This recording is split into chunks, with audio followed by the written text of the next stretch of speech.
severe tropical storm Dujuan continuing to track off towards the north-northwest here on the 24th of September 2015. And just taking a look at the satellite imagery in the past 24 hours, this storm system has gained some strength. It is much more organized. The convection is wrapping around the low-level circulation as opposed to yesterday when we were watching this storm system, and it was just completely displaced due to a high amount of vertical wind shear. Now that shear has let off a little bit. We can even put this up on the satellite imagery, about 10 to 15 knots over that center of circulation, and that means this low-level center can start to wrap in that convection from the southwest, and that's why, at least at this time, the Meteorological Agency has upgraded this from a tropical storm to a severe tropical storm. Pressure down to 985 HPA, winds about 50, gusting up to 70 knots. The Joint Typhoon Warning Center has their winds right now at 50, gusting up to 70 knots. Both dramatic change and the outlook. And if you watch the update we made here yesterday, that's on Wednesday the 23rd, you may have seen that we were talking about, we were thinking the track was going to lean farther west. All the model guidance pointed that way. The low level of circulation was kind of just remaining farther down towards the south and away from a passing trough that was sitting off here towards the north, and that's actually what's been bringing the widespread rainfall across much of Japan today. Even some record-breaking rain there in Kochi Prefecture, about 120 millimeters in an hour span on one of these storms. So this is a pretty potent storm system, and look at all the convection even flaring up along this line right here. That's what we call a shear line, with that front pushing through into the tropics.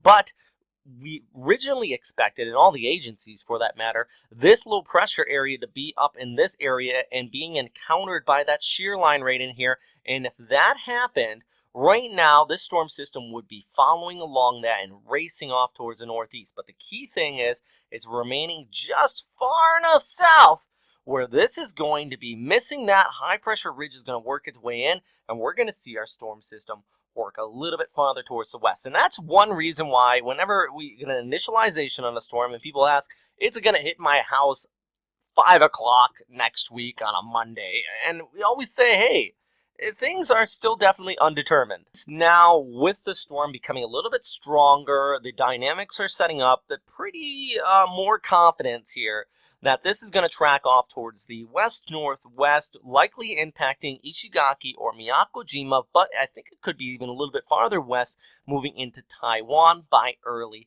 next week. Let's take a look at some of the numerical guidance. What we see here is basically with the ECMWF, and it's tracking off there towards the west-northwest on Friday, going into Saturday, basically staying south of Okinawa Honto. But the key thing is, though, you're still looking at these winds really gusting upwards of tropical storm strength, and even with the ECMWF, it kind of moves closer to the main island of the southern Japanese islands here, more than many of the other models, and you're definitely well within the cone of air still here. But let's compare this up actually with the GFS. By the Sunday and the Monday time frame, actually moves basically right over Ishigaki and Miyako, with the outer rain bands just impacting Okinawa. So I know a lot of people watching from southern Okinawa, and I think at this time, yeah, you definitely want to be watching this one, especially if you live on the southeastern coastline, because even if the storm does miss towards the south, you're still going to be having those winds coming on shore. Now, a lot of people also watching from Taipei in northern Taiwan.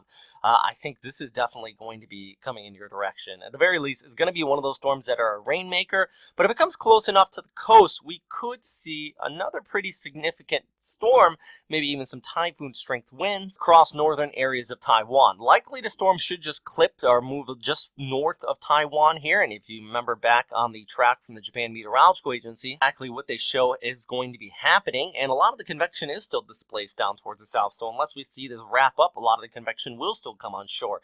Good news, it is the left side of the storm. It's relatively weaker, but still could be a big rainmaker. Right now, that's still 5 days out, guys, and you've seen in the past 24 hours the vast amount of change that did occur.